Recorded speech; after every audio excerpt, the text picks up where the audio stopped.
What is the deep state?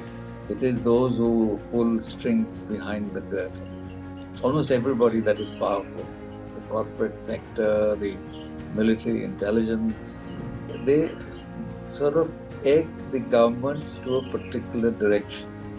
Do you see it as a potent threat to India? Yes, it is. It is. Our neighborhood is being destabilized, particularly in Bangladesh. You got a government or a rule led by a man who was America's ball boy. I think this is what the deep state would be doing. They don't want India to progress economically. They want an India that is with them. It is does not have any nationalistic interests. Because every time we talk of nationalism, they make it Hindu nationalism. When you read some prediction, the 2050, India will be number 2, China will be number 1, and the USA will be number 3. Probably sends shivers down their back. America is now trying to make a comeback into the region again. Bagram with all their weaponry and all, which they can bring back or add to what they had left behind. Can we see a rise of Pakistan's stature worldwide now after Saudi Arabia, US? And do you think it's punching above its weight? Kahan wo aur kahan hum? What do you make of Mr. Munir? He's an Islamic jihadist general, yaar. He is a jihadi. Sir, we are also seeing some simmering discontent in Balochistan. There is a problem. That's a huge problem for them. They're probably looking for protection from the Americans by giving, थाली में ले गया था ना अपने rare earth दिखाने. You can spend 20 years trying to find rare earth, you may not find it. It's so rare. I want to talk about cricket also. What we saw recently, a guy running with the trophy. Have you ever seen that? And what is It's hilarious. It's never happened anywhere in the world. So that's what you've got as a neighbor. Banana Republic with a nuclear weapon. In India, the current government has been saying this, that opposition is playing a big game, link with Soros. So, do you buy this? There is a lot to be said about that. Thank you so much, sir, for Mr. Vikram Sood for joining us, and very, very thankful to you for sparing time for us. I am starting with my first question, that is on the deep state. This is the most talked about subject, especially in the region where we are living, and we have seen recently upstaging of governments in our neighborhood. What is the deep state, and can you explain what is it actually?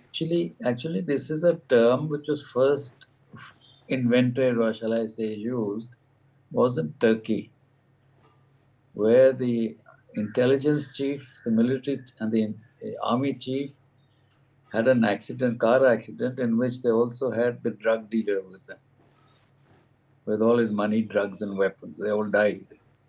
And so the connotation that this is how the deep state functions in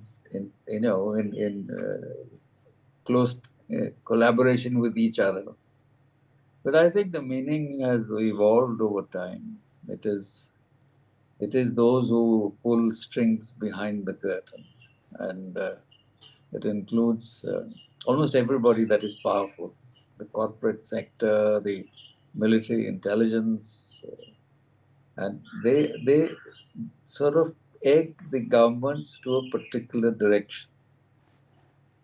And they have, in America, for instance, if you really want to take an example, it's not just the White House or the Congress that decides. It is also the company that is, say, producing an armament in a particular state, Lockheed Martin, who has his congressman in his pocket. And he, along with others, pushes the government for a particular kind of action, which allows them to sell the weapon. Or in other cases, how to handle Israel, how to handle Pakistan, how to handle India. They're all part of a game to control events as they want it, as they would benefit from it. And you have very, very powerful think tanks like the Council on Foreign Relations. And it is something you become a member by invitation, not by applying. So it has all categories of it. If you see a chart of the Congress on Foreign Relations, maybe someday I can send it to you. It has almost everybody that matters except Donald Trump. He's not a member of that. So, and it's a very exclusive upper strata set of, and they're also known as the Wall Street's State Department. So you get what I mean. This is how they operate at the behind the curtains, making wars, stopping wars, selling a particular item, or not selling it. It's all a matter of markets, profits, and control. Sir, earlier we saw in Bangladesh, our elected government is dislodged. Now we saw in Nepal the Gen Z movement. Do you see it as a potent threat to India?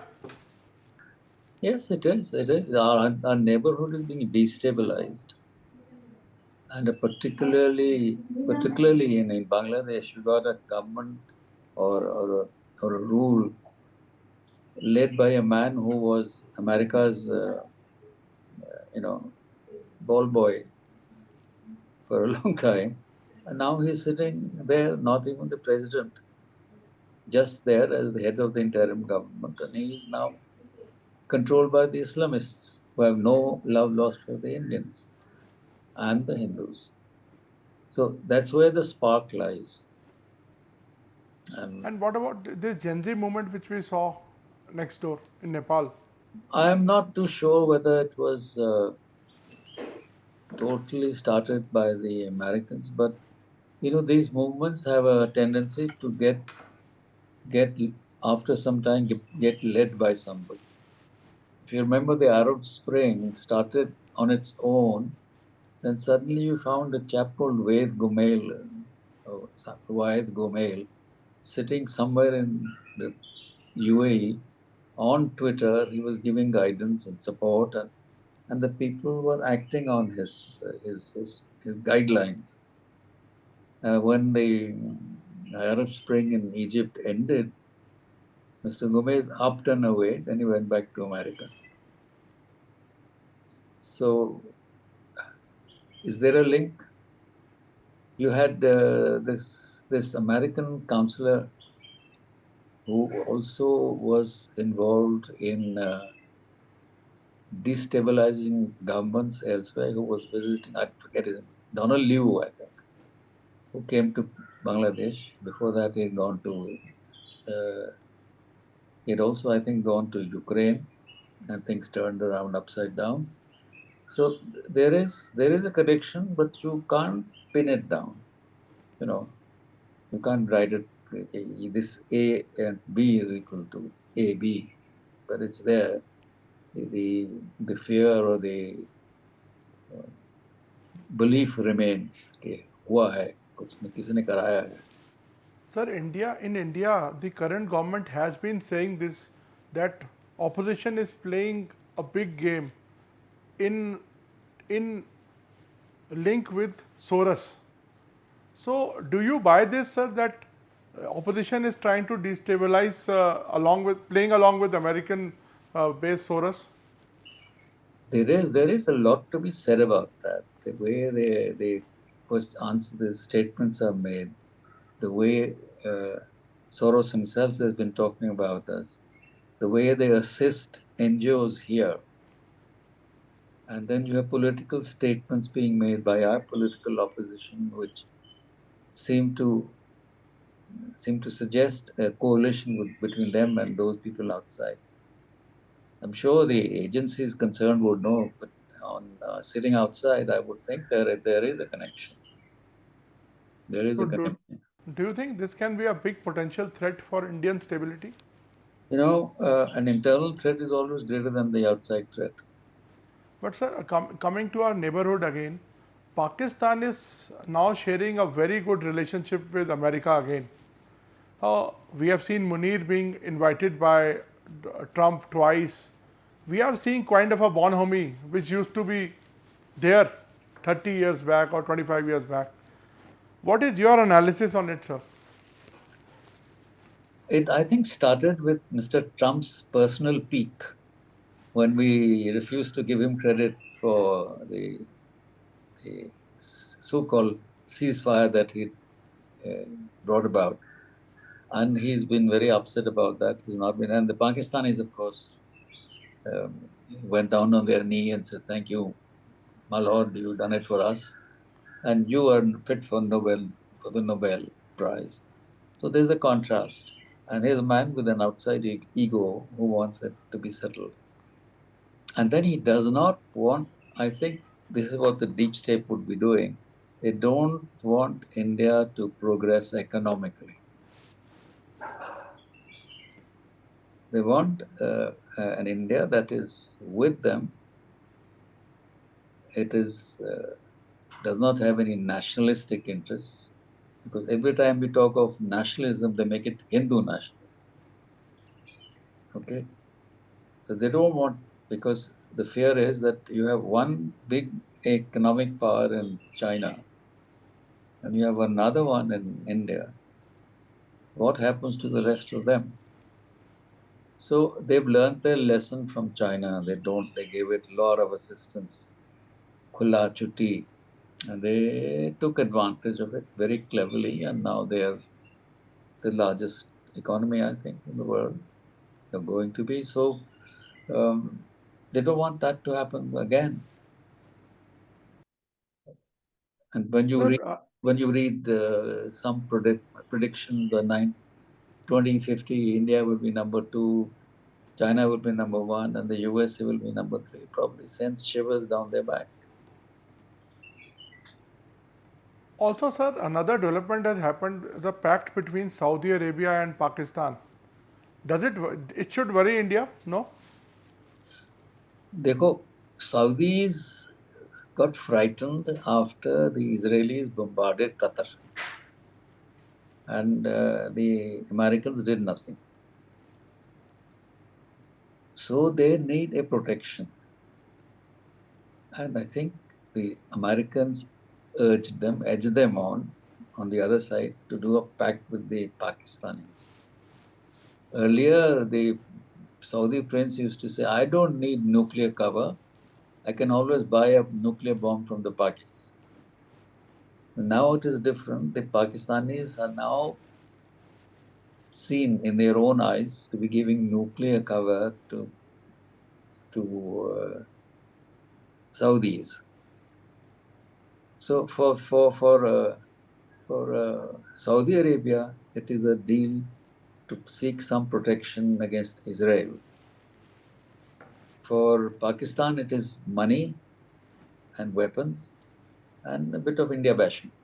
Sir, hypothetically, in case something wrong, God forbid, goes tomorrow, we can't do Operation Sindoor again if... I think Operation Sindoor has not been called off. No, but like with this kind of pact with Saudi Arabia, do you that think won't make a difference. I don't think so. Saudis are not Can coming. You explain? Saudis are not coming, rushing in to help Pakistan. Why do you say that? They have a good equation with us. They are not going to lose their market. They're not going to lose goodwill. So these kinds of pacts are open to interpretation also. Because if they attack us, take it the other way around, then does it mean, as a corollary to the agreement, we can attack Saudi Arabia? Okay, you're agreed to defend yourself jointly, so if you're attacking me, I'll attack both. The Saudis are not going to come, and I'm quite sure. They might make polite noises here and there at some rostrum, at some conference. They'll find a reason now, way out. Sir, coming back to America, this now H-1B fees is hiked. Then we are seeing 100% tariff on pharma. It's clear now that it's no more a trade negotiation. It is very political, and there is some sense of hostility which I can see in the nature. the kind of statements which are not only coming from Trump, but also his aides like Navarro and others. No, his henchmen are making a lot of statements that are very ugly statements. You don't normally do that in diplomacy. You don't do that in interstate relations. You don't talk like this about your so-called friend. You may want to talk like this about the evil empire of Soviet Union or North Korea and Iran, but here's somebody we take pride in our democracy as the biggest democracy. They say they are the largest democracy, the biggest, strongest democracy, but you don't want to talk to us. All you want is that we should buy their corn and soya, which we don't consume. And we are singled out to buy Russian oil, whereas others also are buying. Yeah, they are others not penalized. because they don't want to pressurize China because of retaliation that will be stronger. And as it is, the Chinese have retaliated fairly strongly, not buying any soybean from them. And I believe, I don't know whether it's true or not, I read somewhere, either on the TV or saw a statement that the Chinese have lifted some tariff barriers on Indian products. They made it to zero. Okay, so well, that's the other way of helping India and drawing India into their camp, which they don't want to do. But do you think India should shift to their camp because we don't have a great relationship with China either? No, we don't have a great relationship with China, and it's not an easy relationship. It's a tough one, and they're relentless about their strategic goals. So we have to find a modus vivendi to deal with each other, and the Chinese also know that you can't be alone in these kinds of things. I don't know whether this idea will ever sell, that India, Russia, China, three major countries which are contiguous in a way. China has land borders with both. Make a formidable combination. But we saw that picture of three leaders together, and very next day, Trump has tweeted. So how do you look at this? Do you think it's playing well? It's played well. It's played well. It's got their axles up again. And they've now said that they want to sit down in Bagram. That's the thing we have to watch. Because America is now trying to make a comeback into the region again. Bagram, with all their weaponry and all, which they can bring back or add to what they had left behind. How much, I don't know how much remains there. It sort of leads you into Pakistan, leads you into Central Asia, leads you into China, leads you into Iran. So they want to play games there now. Sir, you are RAW Chief, so you know Pakistan inside out. So can we see a rise of Pakistan's stature worldwide now after Saudi Arabia, US, and do you think it's playing is punching above its weight? How do you define status? No, but suddenly we are saying let's examine. I mean, what is your GDP? What is your economic growth? How much? I mean, our Karachi stock, the Bombay Stock Exchange could buy off Karachi Stock Exchange. They used to say that Adani and Ambani could buy off the entire Karachi Stock Exchange. Now that's the level. कहाँ वो और कहाँ हम? थोड़ा उनको आने दीजिए ऊपर. It's all right. They're not, but their attitude is not going to change. That is another thing. They may become better off, so be it. It doesn't matter to us. It's probably more satisfying feeling that they won't come running to us, stay where they are.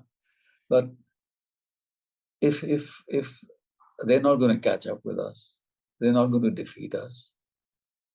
So let them have a little slice of the cake. It's all right. Sir, we are also seeing some simmering discontent in Balochistan, Pakistan-occupied Kashmir. How do you look at these developments, sir, of late? I think Balochistan is a long problem. It's been there for almost day one. Previously, they had only the Maliks and the Sardars leading it, and not led by the middle class, the lower middle class never had a role. Now it's become middle class. All the Sardars have gone, and therefore it is more dangerous because you got an educated lot of people who are moving around, and the movement is serious, far more serious than I remember seeing it ever for the last 20 years. So there is a problem. That's a huge problem for them.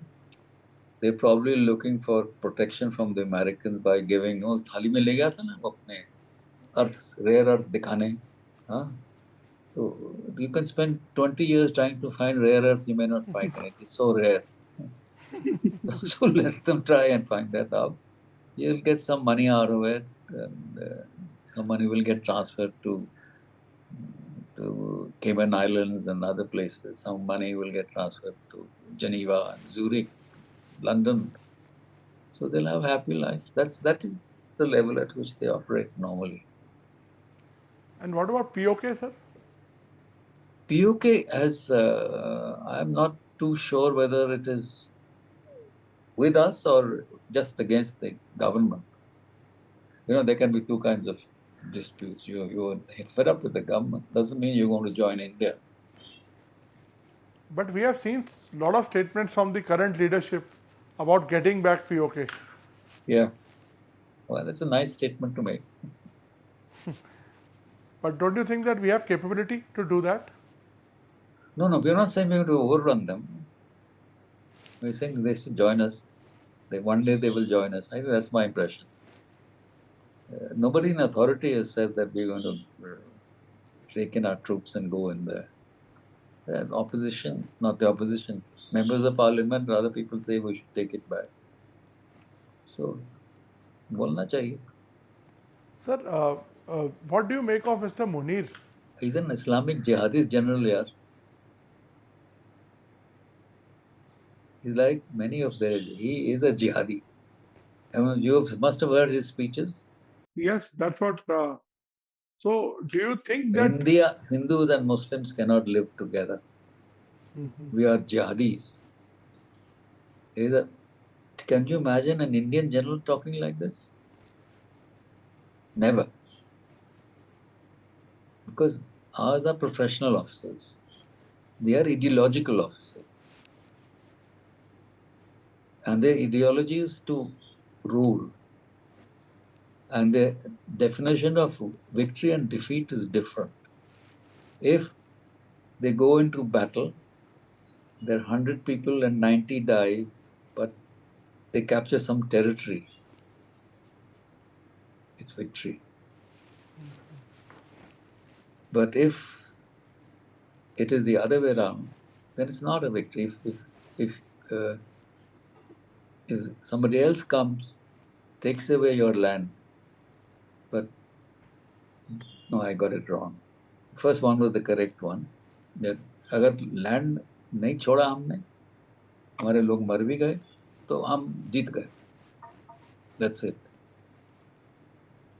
So, do you see some trouble in relationship between India and Pakistan in coming days because of this kind of mentality? I can't say it will come, but there's never, you can never presume that it will not happen again. You can never presume that it will happen. You have to go by the assumption that they are there, they will create mischief. At last, I want to talk about cricket also. What we saw recently, a guy running with the trophy. Have you ever seen that? And what is It's hilarious. It's hilarious. And now he says, I'll give it to you if you come and take it from my hands.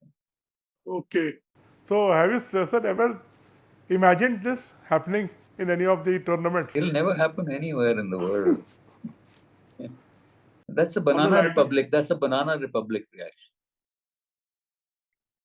So that's what you've got as a neighbor. Banana republic with a nuclear weapon. Right. Thank you so much for talking to us, sir. And I will connect with you again sometime, maybe later. As and when you like. As and when you like. Thank you so much, sir. Thank you.